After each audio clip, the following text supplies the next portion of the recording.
Allahu Akbar, Allahu Akbar, Allahu Akbar, Allahu Akbar, Allahu Akbar, Allahu Akbar, Allahu Akbar, walillahil hamd.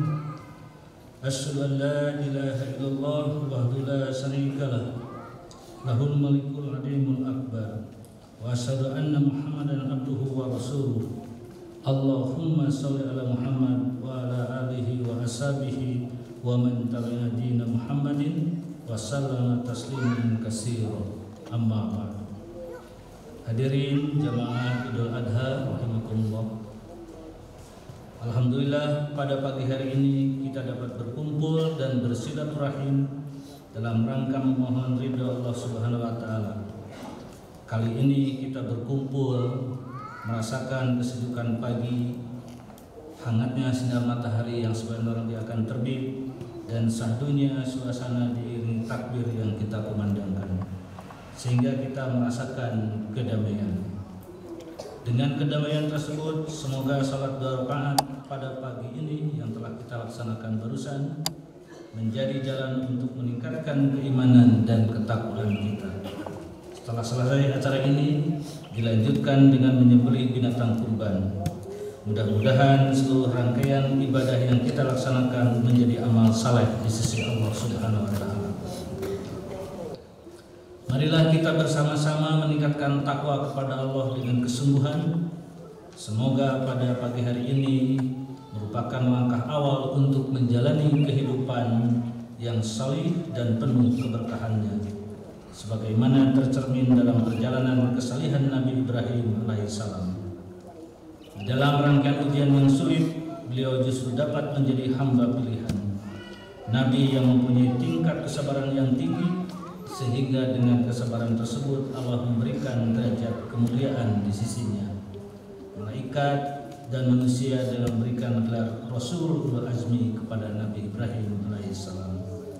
Salawat dan salam mudah-mudahan dilimpahkan kepada Nabi Muhammad, penghulu para nabi dan nabi terakhir untuk umat manusia, kepada keluarganya, para sahabat, tabi'in, dan seluruh kaum muslimin yang tetap istiqomah menjalankan syariatnya hingga akhir zaman.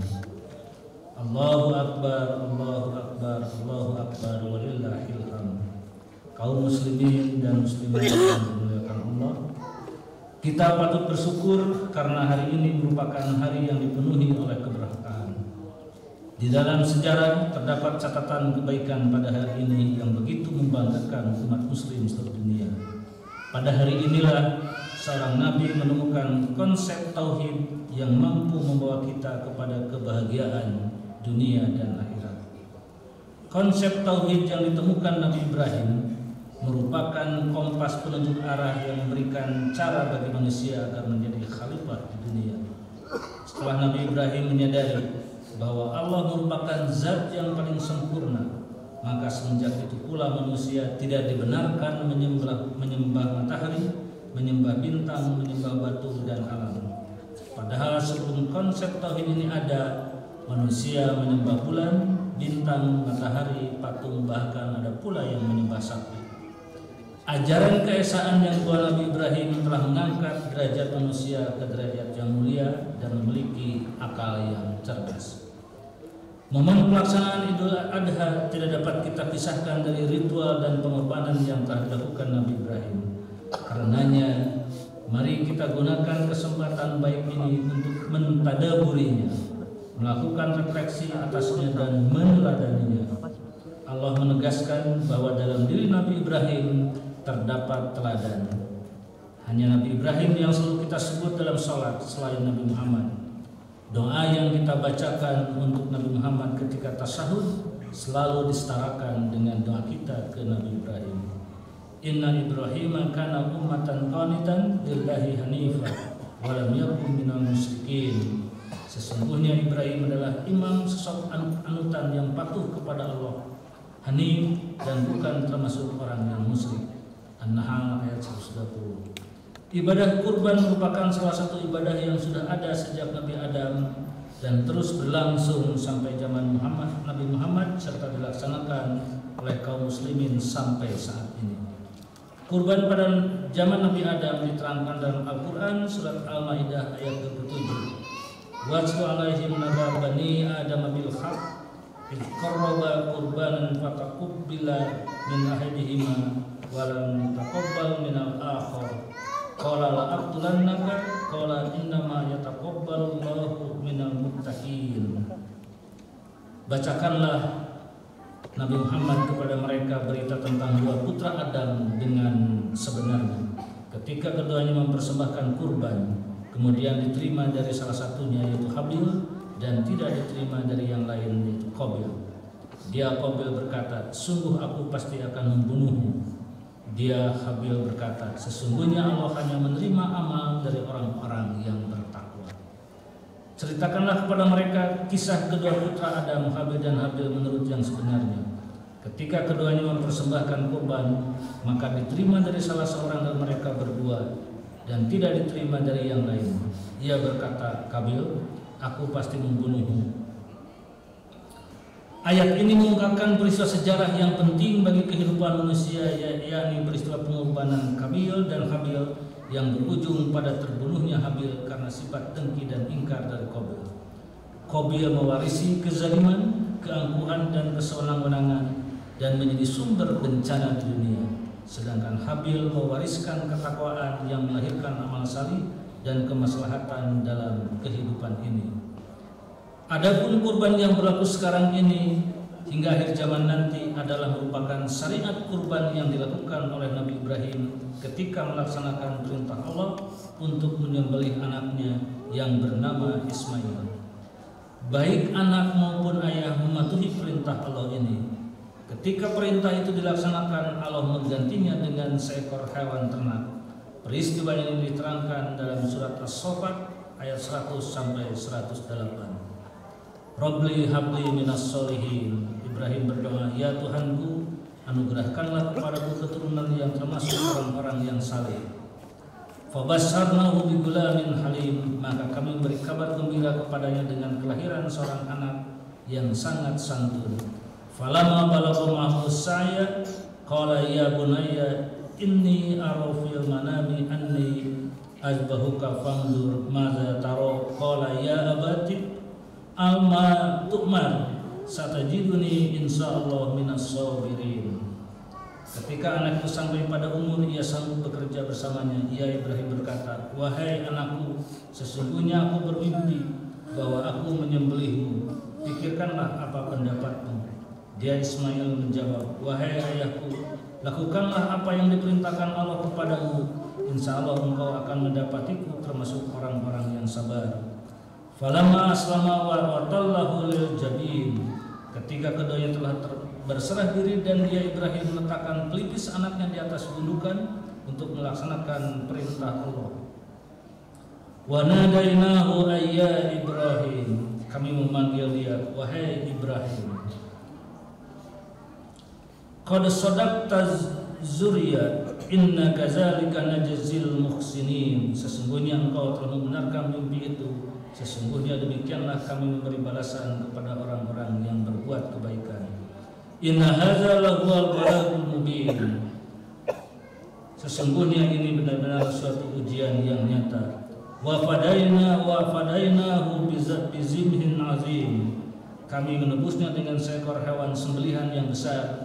Peristiwa ini menjadi dasar disyariatkannya penyembelihan hewan kurban pada hari raya Idul Adha. Peristiwa pengorbanan Nabi Ibrahim ini secara dramatik diungkapkan dalam ayat tadi dan menurunkan contoh bagaimana seharusnya hamba Allah menunjukkan ketaatan kepada Allah. Manakala orang sudah mengikirkan diri untuk tunduk pada perintah Allah dengan ikrar inna salati wa nusuki wa mahyaya wa mamati lillahi rabbil alamin.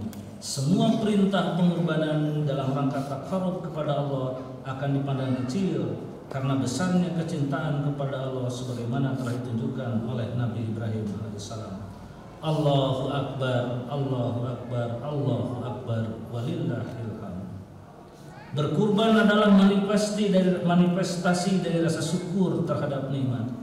Allah berfirman dalam surat Al-Kautsar ayat 1-3, Inna a'tainakal kautsar fasholli lirabbika wanhar inna syani'aka huwal abtar.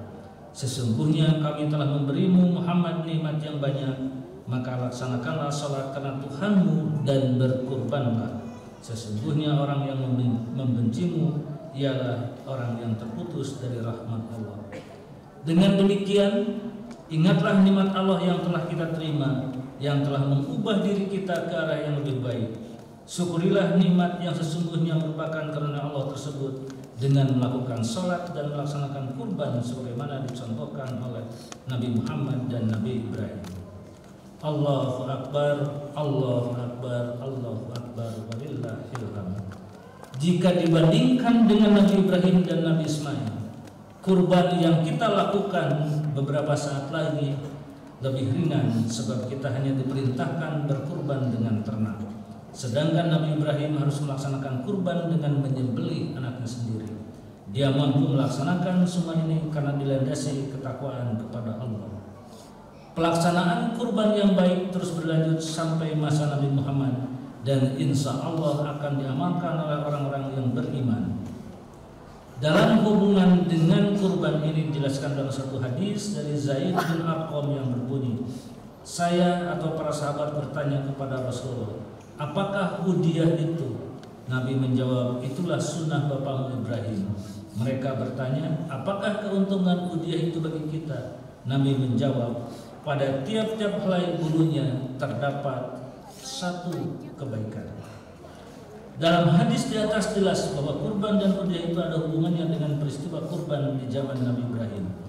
Jika dilaksanakan dengan alasan takwa, pahalanya hanya Allah yang tahu. Di samping itu, daging kurban ini benar besar manfaatnya bagi saudara-saudara kita yang membutuhkan. Hal ini sebagaimana dijelaskan oleh firman Allah dalam surat Al-Baqarah ayat 141. Tilka ummatun qad khalat laha ma kasabat wa lakum ma kasabtum wa la tus'aluna amma kanu ya'malun. Itulah umat yang telah lalu, baginya apa yang telah mereka usahakan dan bagimu apa yang telah kamu usahakan. Kamu tidak akan dimintai pertanggungjawaban tentang apa yang telah mereka kerjakan. Allahu Akbar, Allahu Akbar, walillahil hamd. Beragam pelajaran bisa kita dapatkan dari perjalanan hidup Nabi Ibrahim untuk kita teladani. Pertama, Nabi Ibrahim mengajarkan kepada kita untuk terus memurnikan keimanan kepada Allah, termasuk mengasah logika untuk meneguhkannya.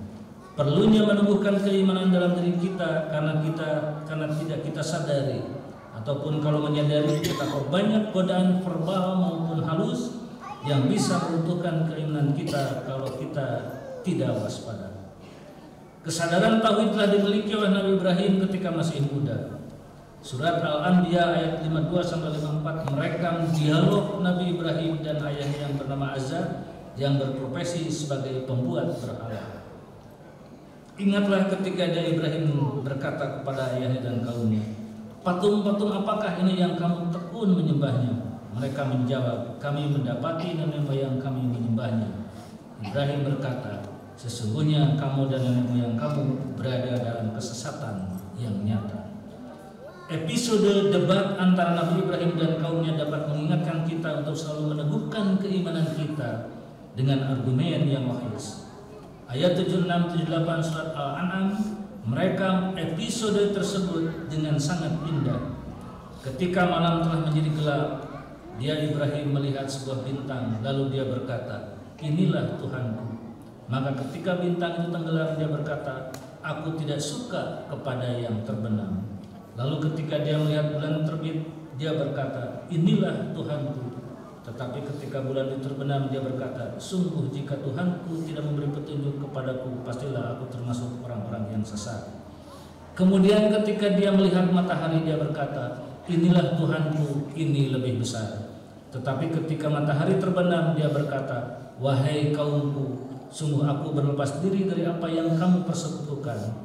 Dan kemudian Nabi Ibrahim meneguhkan keimanannya dengan mengatakan, aku hadapkan wajahku kepada Allah yang menciptakan langit dan bumi dengan penuh kepasrahan mengikuti agama yang benar, dan aku bukanlah termasuk orang-orang yang musyrik.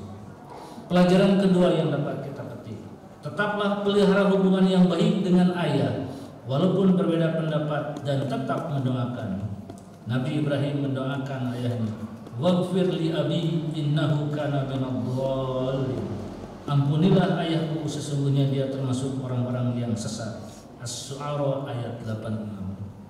Doa Nabi Ibrahim kepada ayahnya terekam dalam surat Al-Maryam ayat 47. Episode ini mengajarkan kepada kita dalam kondisi apapun sikap santun kepada orang tua tetap harus dijaga. Qala salamun alaika sa'astaghfiru laka rabbi innahu kana bi hanifiyya. Dia Ibrahim berkata, semoga keselamatan bagimu, aku akan memohonkan ampunan bagimu kepada Tuhanku, sesungguhnya Dia Maha baik kepadamu. Dan pelajaran ketiga yang bisa kita peroleh adalah sifat demokratis dari seorang ayah kepada anaknya Ismail.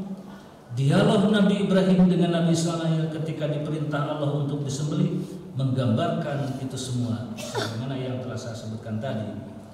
Dan pelajaran terakhir yaitu keempat dari kisah ini adalah tentang keikhlasan untuk mengorbankan anaknya yang lama dinantikan kehadirannya. Tetapi cinta Nabi Ibrahim kepada Allah mengalahkan rasa cinta Ibrahim kepada anak yang diidamkannya. Selanjutnya karya besar Nabi Ibrahim dan Nabi Ismail dilanjutkan oleh Nabi Muhammad SAW, dan seharusnya kita meneladani karya besar tersebut, serta kita harus mampu membuat karya nyata sehingga memberi jalan keluar bagi dunia yang saat ini mengalami berbagai krisis. Sejarah telah mengabadikan sederetan nama besar orang yang bertakwa yang telah mengukir sukses karena berbagai pengorbanan, baik di kalangan para nabi, para sahabat, maupun para mujtahid. Dalam rangka mensyukuri nikmat Allah ini, marilah kita tundukkan kepala dan hati kita seraya memohon kepada Allah. Allahumma ya Allah, kami menyadari betapa tidak terhitung nikmat yang Engkau karuniakan kepada kami. Oleh karena itu ya Allah, berilah kami kekuatan agar kami senantiasa mampu mensyukuri nikmat-Mu. Ya Allah, tolonglah kami, sesungguhnya Engkau adalah sebaik-baik pemberi pertolongan. Menangkanlah kami, sesungguhnya Engkau adalah sebaik-baik pemberi kemenangan. Ampunilah kami, sesungguhnya Engkau adalah sebaik-baik pemberi ampun. Rahmatilah kami, sesungguhnya Engkau adalah sebaik-baik pemberi rahmat. Berilah kami rezeki, sesungguhnya Engkau adalah sebaik-baik pemberi rezeki. Tunjukilah kami dan lindungilah kami dari kaum yang zalim dan kafir.